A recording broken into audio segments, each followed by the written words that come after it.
प्यारे बच्चों, आपका फिर स्वागत है वे क्लासेस फिरोजाबाद में। हमारा चैप्टर चल रहा था some basic concept of chemistry. आज का हमारा टॉपिक है उसमें empirical formula and molecular formula. बड़ा इंटरेस्टिंग टॉपिक है आज का। पहले दोनों की डेफिनेशन समझते हैं, मतलब समझते हैं, फिर इसके ऊपर अपन को कई न्यूमेरिकल करने हैं, एक दो नहीं बहुत सारे करने हैं। ठीक, तो देखिए भाई, पहला डेफिनेशन क्या है एम्पिरिकल फॉर्मूला की। The formula which give the simple whole number ratio of the atoms of various element present in one molecule of the compound. दोबारा पढ़ो। The formula which give the simple whole number ratio of the atoms of various elements present in one molecule of the compound. ठीक, molecular formula पढ़ो। The formula which give the actual number of atoms of various element present in one molecule of the compound. Repeat, the formula which give the actual number of atoms of various element present in one molecule of the compound. ये definition है। उम्मीद है आप इसे देख रहे हैं, note कर रहे हैं। नोट कर लें जल्दी से नोट कर लें। आप समझें। आपके मन में होगा सर एम्पिरिकल और मॉलिक्यूलर फॉर्मूला क्या है। डेफिनेशन तो पढ़ ली, समझ में बिल्कुल भी नहीं आया। बेटा देखो, एम्पिरिकल फॉर्मूला ये बताता है कि किसी मॉलिक्यूल में एटम्स का रेशियो क्या है, और मॉलिक्यूलर फॉर्मूला बताता है उन एटम्स का उस मॉलिक्यूल में, है ना, नंबर क्या है। बात समझ में आई? कहोगे नहीं आई। जैसे एक बात समझो, एक क्लास में, एक क्लास है मान लो, उसके अंदर जो है 50 बॉयज हैं और 25 गर्ल्स हैं। कितने बॉयज हैं? 50, है ना। बॉयज को लिखो बी से, गर्ल्स को लिखो जी से। 50 बॉयज हैं और गर्ल्स कितनी हैं? 25। तो उसका मॉलिक्यूलर फॉर्मूला उस क्लास का क्या हो गया? बी यानी बॉयज 50, गर्ल्स 25। ये उसका हो गया मॉलिक्यूलर फॉर्मूला ये। लेकिन अगर आप इनका रेशियो ले लो तो ये हुआ कि 2 लड़के हैं तो 1 लड़की है, B2G1। ये उसका हो गया एम्पिरिकल फॉर्मूला। तो ये उसका एम्पिरिकल फॉर्मूला हो गया E.F और ये मॉलिक्यूलर फॉर्मूला हो गया M.F। कहोगे सर बड़ा अच्छा एग्जाम्पल दिया, एक बार में समझ में आ गया। मॉलिक्यूलर फॉर्मूला और एम्पिरिकल फॉर्मूला में क्या अंतर है। एक और अच्छा एग्जाम्पल दे रहे हैं, बिल्कुल अल्ट्रा क्लियर हो जाएगा।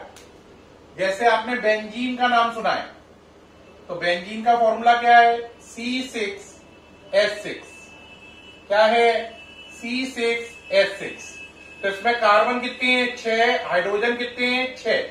ये इसका मॉलिक्यूलर फॉर्मूला है, जो इसमें एक्चुअल एटम बता रहा है कि एक्चुअली एक मॉलिक्यूल में 6 कार्बन और 6 हाइड्रोजन है।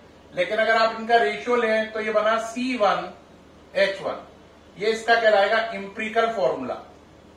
तो एम्पिरिकल फॉर्मूला क्या है, पढ़ो जरा।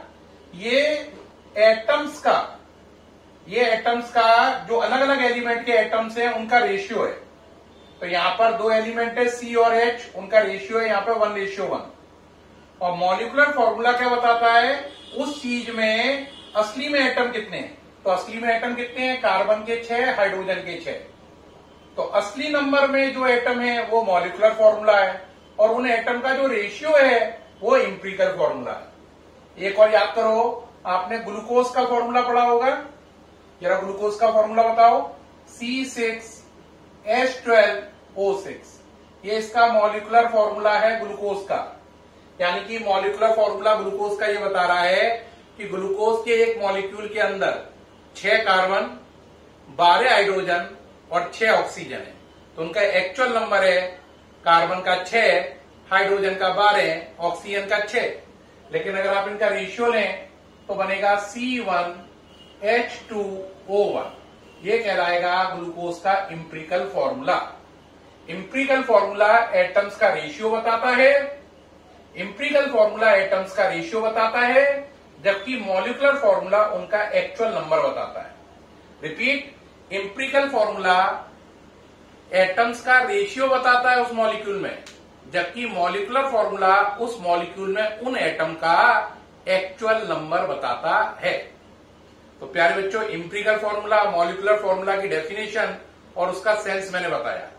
अब बात आई इंपीरिकल फॉर्मूला और मॉलिक्यूलर फॉर्मूला कैलकुलेट कैसे करते हैं, न्यूमेरिकल करते हैं, और इस पर बहुत सारे न्यूमेरिकल करने हैं। तो पहले ये मिटा रहा हूं, आपने उम्मीद है नोट कर लिया है सारा। तो क्वेश्चन देखें इस पर। क्वेश्चन है कि एक कंपाउंड है, उसमें जो कार्बन है उसका परसेंटेज गिवन है और हाइड्रोजन का गिवन है। तो क्वेश्चन है यहां पर, if a compound containing 80% carbon, if a compound containing 80% carbon and 20% hydrogen and its molecular mass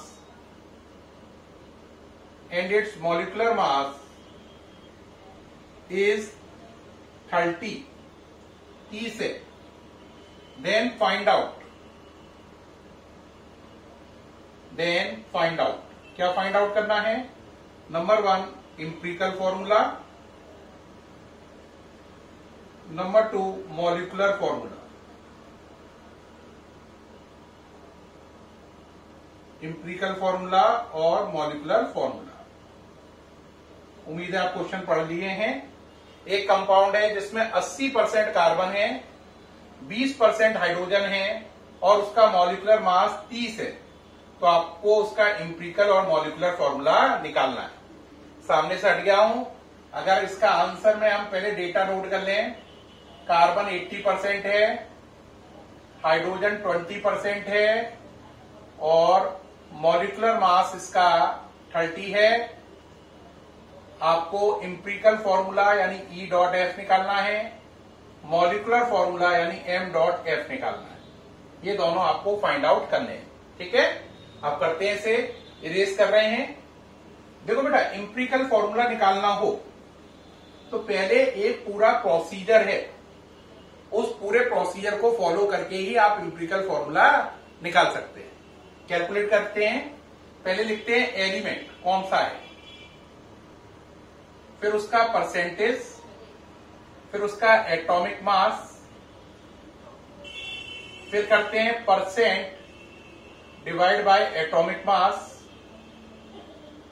और फिर उसका लेते हैं सिंपल रेशियो S.R। पूरा ही लिख लो जिससे कंफ्यूजन ना आए। सिंपल रेशियो लेते हैं। क्या लेते हैं? सिंपल रेशियो लेते हैं। चलो भाई, आपका एलिमेंट पहला कौन है? कार्बन। दूसरा हाइड्रोजन। परसेंटेज इसका 80, इसका 20। कार्बन का एटॉमिक मास 12, हाइड्रोजन का 1। परसेंट में एटॉमिक मास का डिवाइड लगाओ। Percentage 80 divide by 12। ठीक, आंसर करो। 12 6 जा 72। ठीक, कितने बचे? 8 का कितना हो गया? 80। तो फिर दोबारा करोगे 6, फिर 8 बचा 6.66। ये हो गया। अब यहां पे करो 20 बाय 1, कितना आ गया? 20। जो दोनों में छोटा हो उसका दोनों आंसर में डिवाइड लगाते हैं। तो यहां पे 6.66 और 20 में छोटा कौन है? 6.66। तो इसका डिवाइड दोनों आंसर में लगाएंगे। जो दोनों में से छोटा हो उसका डिवाइड हर आंसर में लगाओ। तो इन दोनों में छोटा कौन है? ये। तो 6.66 डिवाइड बाय 6.66, 20 डिवाइड बाय 6.66। इससे इसको किया कितना आया? 1। इसको किया तो कितना आया? 3। ठीक, अब अगर ये इतना आया तो इसका इंपीरिकल फॉर्मूला हो गया। कार्बन कितने आए? 1, H कितना आया? 3। इसका फॉर्मूला हो गया C1H3। ये इसका हो गया इंपीरिकल फॉर्मूला। ठीक, अब इंपीरिकल फॉर्मूला का मास निकालो। क्या निकालो? Empirical formula mass. देखो बेटा, एक कार्बन का 12 और 3 हाइड्रोजन का 3। 12 और 3 15।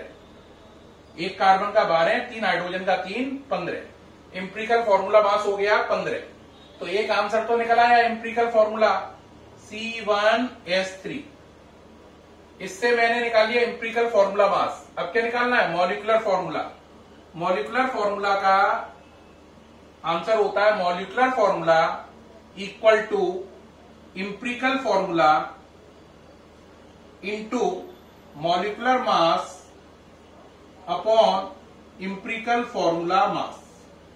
क्या फॉर्मूला है? Molecular formula equal to empirical formula into molecular mass over empirical formula mass. तो मॉलिक्यूलर फॉर्मूला, इंपिरिकल फॉर्मूला कितना है? C1H3। Molecular mass 30। कहां लिखा है? ये रहा। इंपिरिकल फॉर्मूला मास 15, ये रहा, ये निकाला है। कैंसिल हुआ 2 बार, 2 का मल्टीप्लाई करो तो ये हो जाएगा C2H6। 2 का मल्टीप्लाई करो C2H6, तो इसका मॉलिक्यूलर फॉर्मूला हो गया C2H6 और इंपिरिकल फॉर्मूला ऊपर निकल आया है C1H3। तो इंपिरिकल फॉर्मूला हो गया, मॉलिक्यूलर फॉर्मूला हो गया। तो प्यारे बच्चों, उम्मीद है आप इस सबको नोट करते जा रहे हैं। जल्दी से नोट कर लीजिए। कर रहे हैं? हाँ, करिए भाई। प्यारे बच्चों, मुझे उम्मीद है इस वीडियो में मैंने आपको इंपिरिकल फॉर्मूला क्या होता है, मॉलिक्यूलर फॉर्मूला क्या होता है और न्यूमेरिकल में इंपिरिकल फॉर्मूला और मॉलिक्यूलर फॉर्मूला कैसे कैलकुलेट करते हैं, ये सारी जानकारी दी है कि आपको ना केवल समझ में आई होगी बल्कि अच्छे से रट भी गया होगा कि इंपिरिकल और मॉलिक्यूलर फॉर्मूला में क्या डिफरेंसेस हैं। ठीक है, फिर मुलाकात होगी आपके साथ नेक्स्ट वीडियो में। तब तक के लिए